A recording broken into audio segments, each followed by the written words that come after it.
Hello, this is Rielle, and today I'm taking you to the Mongkok flower market to buy some flowers for making a floral wreath, which will be a present for my friend's housewarming.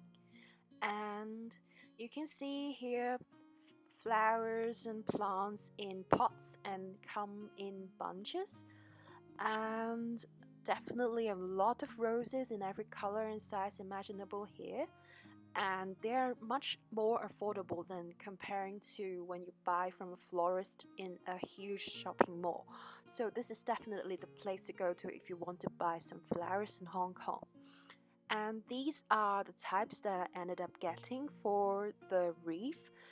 Most of them aren't actually flowers, but just regular plants with no names. And I would like a balance of flowers and plants and leaves. Ta-da! My favorite. And it looks like human hair or plushy, so it's really cute. And this green plant here will be a great base for the wreath. And also here's some discounted lilac roses, which I regretted getting. I should have invested more and get some roses that are fresher. And this is a spiky little flower that really suit my friend's personality, and this ended up being a surprisingly good choice for making dried flowers because after they're dried they look exactly the same as before, so it's perfect choice. And also some of these little hairy green plants have fallen off, so I'll try to see if I can put them in the wreath also. And I hung the flowers and plants, everything upside down. And I didn't really do a lot of research into how dried flowers was made, so I just made it up along the way and see if it would work. The roses ended up drying not so prettily. Yes, this is me trying to insert these little base plants into the wreath that I already got from Daiso at a really cheap price. It would serve as an excellent frame for me to stack the flowers into it. Here I'm removing the little dried leaves at the bottom of this plant, which I think looks really like hairy feet. So just removing them to get a cleaner, more neat look. It would look less distracting. So this is a rather healing sort of process. This is how the wreath looks after I'm 25% done adding in the base plant, and honestly it looks a bit like messy hair, but I decided to just try and go on adding it to the whole wreath evenly and see if it would look less weird. Because right now at the top it looks like two bunch of arguing plants. So yes, I tried just keep on inserting to the whole thing and see if it would look any better. And for the plants that I stuck into the larger gaps, I would use some glue to stack them on securely, and sometimes I would use some silvery wire to keep the plant bending inwards kind of more tidily, because I guess it would be best if I followed the natural curve of the bamboo wreath base. So yes, here's me trying to see if this little hairy plant would suit this whole design. However, I'm not quite sure, so I tried to pull it apart into smaller pieces and see if it would look more natural instead of looking like really short mustache poking out. Honestly, I'm not using a lot of this plant in this design.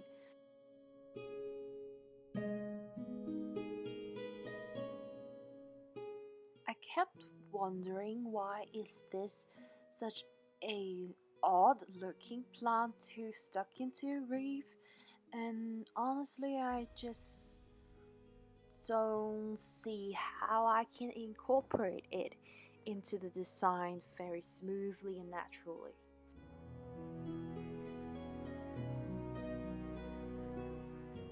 So after achieving kind of even green sort of base for the whole wreath, I moved on to inserting the blue spiky flowers, which I think would be a rather loud component in the whole design.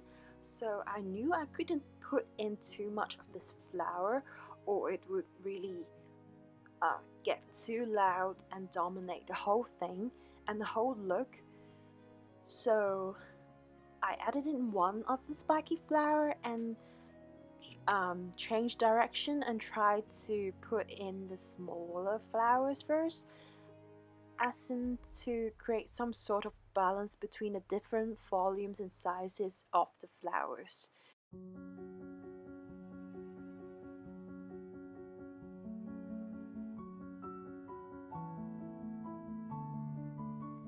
So at this point I decided that the plants on my left hand side should bend towards the right in a clockwise direction, and those on the right hand side should bend towards the left in a anti-clockwise direction, so as to achieve some sort of balance between the whole thing. And yes, I added in another blue spiky plant on the left and then one on top, because I estimated at most I would be able to add in maybe 4 of this blue plant thing, and then that's it, because it would really be too loud and make it sort of too tribal and too tropical. The stem of this blue spiky flower is really tough and it doesn't bend easily to follow the shape of the bamboo, so probably if you're doing this you need to cut short the stem in order to have it fit more nicely. So here you can see my fingers trying to wrestle the stem of this spiky flower for it to follow the general flow of the whole design, and I think I ended up using some wire to make it uh, bend according to my design. So I really love this plant that came with the bulb-like flower, and it looks like a miniature Queen Anne's lace, and it's really delicate and intricate. So I think I accidentally broke the stem of these flowers once, twice when I'm inserting them, so you need to be extra careful when you do this on your own. And this really intriguing bulb flower is poking at a right angle, so it's really annoying if you want it to like flow in a circular, elegant sort of curvy shape. And I ended up adjusting it for quite a number of times. And also, after you insert the flowers, you need to check from the side and from the behind to see if the stems are poking out, because if you give this as a gift to someone, you don't want it to look ugly from the back side.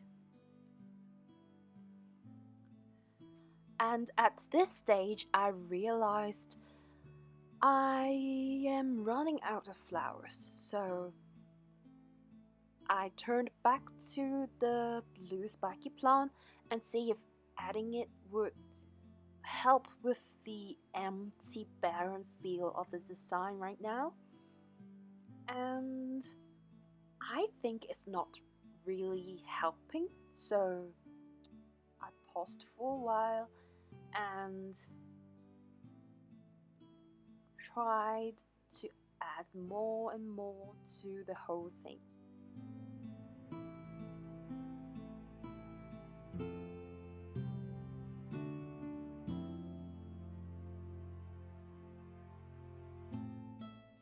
Honestly, I realized that the whole design is very dull and the colors are far too muted for my taste.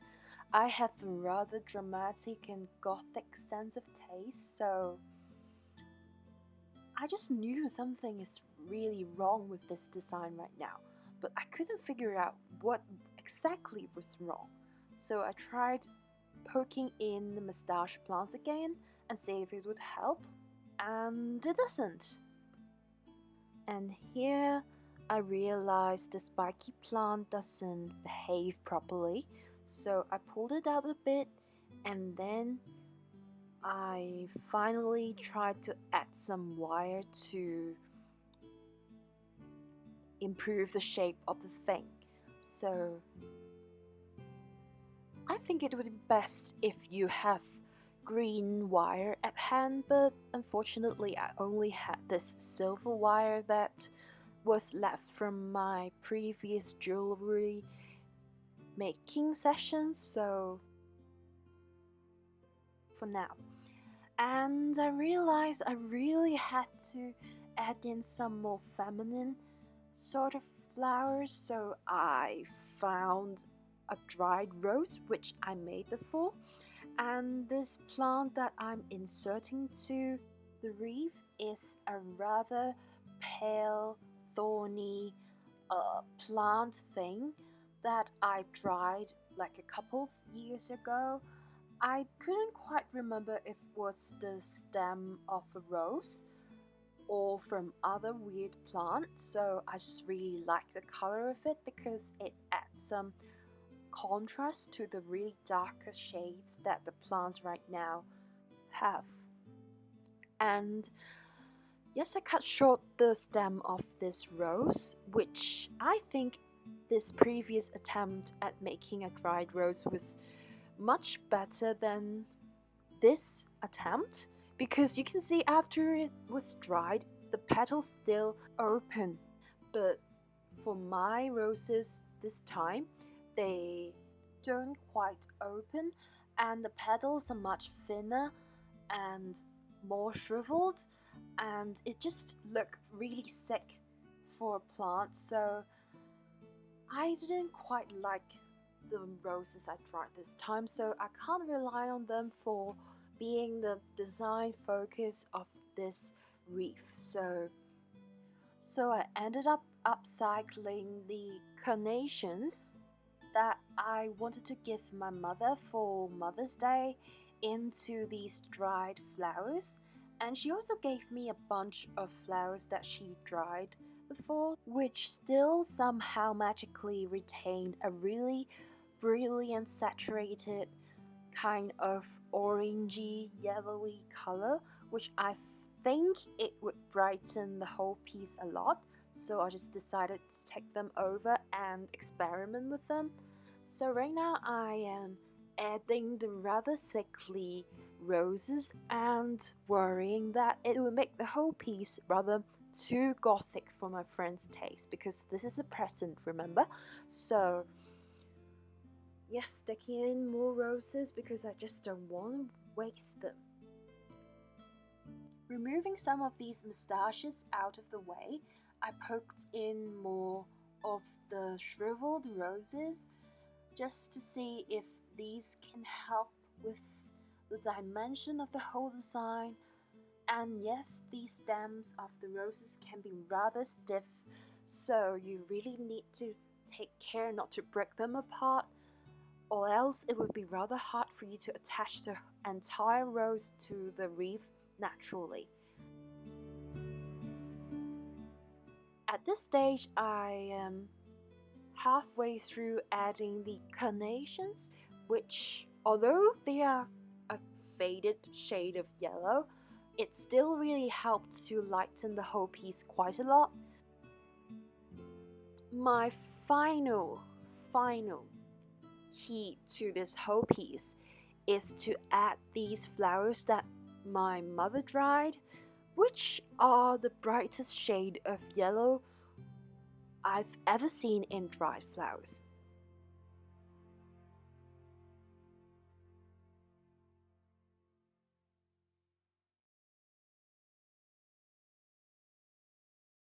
So it really helped to have some bright colors and some dark colors here and there and balance out each other. So again, I'm adjusting the flower to see if I can make it fit the angle better. Again, applying some more glue as the stem of this strangely brilliantly yellow flower is rather fragile, so I'm pretty sure it would definitely fall off if I just insert the stem of it into the bamboo. So right now, the whole thing just looks so much brighter, and it looks like kind of a Halloween autumn kind of vibe. So I think it would suit their earth tone decor rather perfectly, and I think they would like these subtle but definitely harmonious colors on their wall or on their cupboard. I think I'm almost done with the whole thing, but then I added in this final thorny piece, which I inserted earlier but didn't attach it.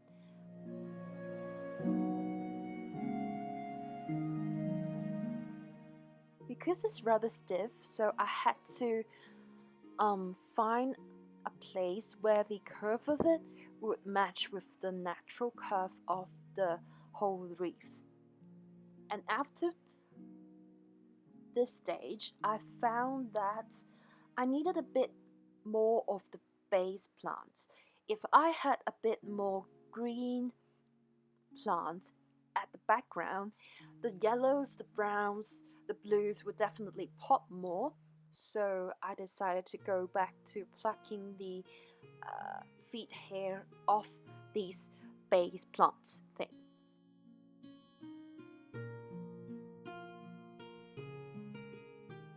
Again, I inserted more of the base plant into the bamboo wreath.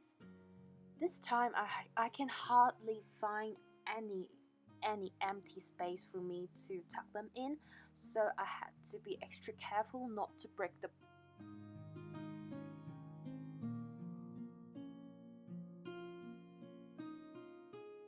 I tried to let these base plants stick out instead of following the curve of the bamboo base too strictly, because I think it would look more lively if they poke out a little bit more. So this is how the finished product look. Thank you for watching and see you next time. Bye!